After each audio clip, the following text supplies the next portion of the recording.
जय महाराष्ट्र। या ठिकाणी या माझ्या महाराष्ट्रामधून मराठवाडा असेल, विदर्भ असेल, पश्चिम महाराष्ट्र असेल, तसंच कोकण असेल, या समस्त भागामधून तुम्ही माझ्या या शिरपूर तालुक्यातल्या सातपुडासारख्या अतिदुर्गम भागामध्ये, आदिवासी भागामध्ये आलात, म्हणून मी माझ्या तालुक्याच्या वतीनं, आमच्या हंसराज भाऊंच्या वतीनं, जितेंद्र भाऊंच्या वतीनं, आमच्या ग्रुपच्या वतीनं प्रथम तुमचे धन्यवाद मी करतो, तुमचे आभार मी मानतो। हा मित्रांनो, 21व्या शतकाचा हा काळ चालू आहे।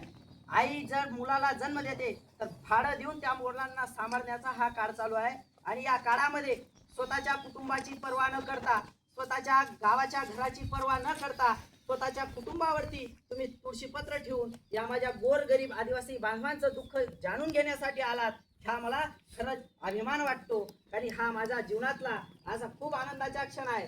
माझ्या राजकीय जीवनामध्ये 4 ते 5 वर्षापासून मी असा क्षण कुठेही पाहिला नाही। मला माहिती होतं अशा विविध कम्युनिटीज आहेत की त्या पॉलिटिकल अँगलने बॅक साईडला राहून चांगलं उत्तमप्रमाणे असं काम करतात, आयडिओलॉजी सेट करण्याचं काम करतात आणि महापुरुषांचा विचार हा जागृत ठेवण्याचं काम करतात असं मला माहिती होतं। पण प्रत्यक्ष अनुभव युवा मंचाच्या माध्यमातून माझ्या गाव पाड्यामध्ये, खेड्या तांड्यामध्ये तुम्ही सगळेजण आलात, त्या गोष्टीचा मला गर्व देखील वाटतो। आणि याच्या पुढच्या काळात देखील तुमचं आमचं हे संघटन मजबूत राहून आपण असंच या राज्यामध्ये जास्तीत जास्त पद्धतीने आपल्याला या देशाच्या संसदेसाठी कसे चांगले पोरं देता येतील, ही गोरगरिबांची लेकरं आपल्याला कशी या व्यवस्थेमध्ये घालता येतील, हाच तुमचा आमचा प्रामाणिक प्रयत्न असेल। ज्या दिवशी माझा दलिताचा पोरगा त्या विधानसभेमध्ये जाईल, ज्या दिवशी माझ्या आदिवासीचा पोरगा जाईल, माझ्या सवर्ण समाजातला पोरगा जाईल, माझ्या मुस्लिम समाजातला बांधव जाईल, त्या समाजाचं दुःख तो त्या ठिकाणी मांडेल।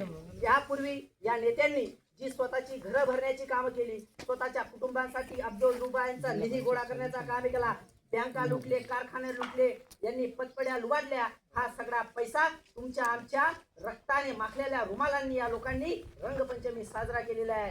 म्हणून या देशामध्ये डॉक्टर बाबासाहेब आंबेडकरांचा विचार जिवंत ठेवायचा असेल, लोकशाहीर अण्णाभाऊ साठेंचा विचार जिवंत ठेवायचा असेल, संत गाडगे महाराजांचा विचार जिवंत ठेवायचा असेल, आणि त्याही पुढे जाऊन सांगायचं झालं तर जगद्गुरु संत तुकाराम महाराजांचा विचार जिवंत ठेवायचा असेल, तर तुम्हाला या पुढच्या काळात देखील आपल्या या विचारधारेवरती लढावं लागेल। हेच तुमच्या आमच्यासाठी आपल्या पुढच्या काळामधलं योगदान असणार आहे। आणि येत्या पिढ्यांना आपण तोच संदेश देऊ। आपलेही कुटुंब आहे, आपलाही प्रपंच आहे, तरी देखील आपल्या कुटुंबाची आपण पर्वा करत नाही, कारण की आपल्याला आपल्या डोळ्यांदेखत जळत असणारा आपला समाज दिसत आहे। या धर्माच्या नावाखाली या देशामध्ये या जो महात्मा यांनी माजवलेला आहे, जे रान यांनी पेटवलेलं आहे, हे रान कुठेतरी शांत करण्याचं काम तुम्हाला आम्हाला करावं लागेल। यांचे विचार हा देश नष्ट करण्याचा आहे। यांचा विचार या देशातल्या समाज, जाती, धर्म अखंडित करून यांना पूर्वपार काळ या देशावरती राज्य करायचा आहे। हा यांचा राक्षसी कावा तुम्हाला आम्हाला उधळून लावण्यासाठी आपल्या बहुजनांच्या पोरांना घेऊन, आपल्या दलितांचा, आदिवासींचा, मुसलमानांचा पोरांना घेऊन आपल्याला देशामध्ये, राज्यामध्ये क्रांती करावी लागणार आहे। आणि ती क्रांती करण्यासाठी तुमच्या सारखेच नागरिक लागतील, या गोष्टीची देखील या ठिकाणी ग्वाही द्यावी लागेल। कारण स्वामी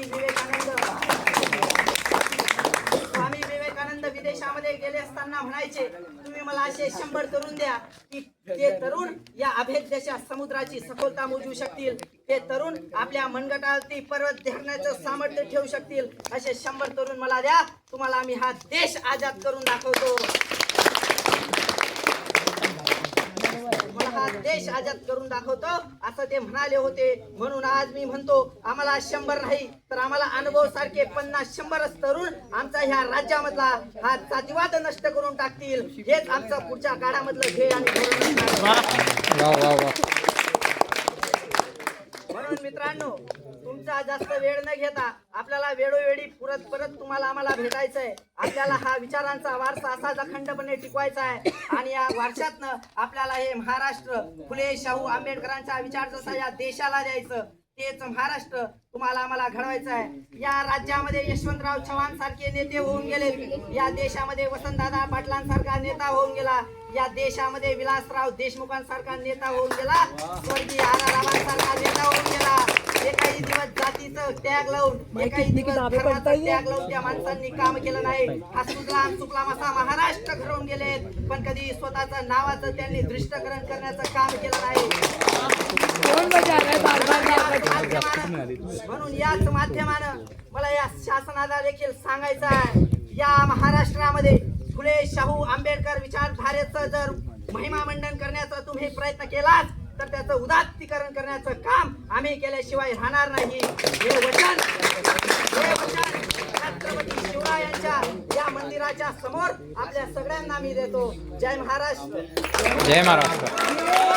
जय जिजाऊ जय शिवराय. जय जिजाऊ जय शिवराय. जय जिजाऊ जय शिवराय. जिंदाबाद जिंदाबाद.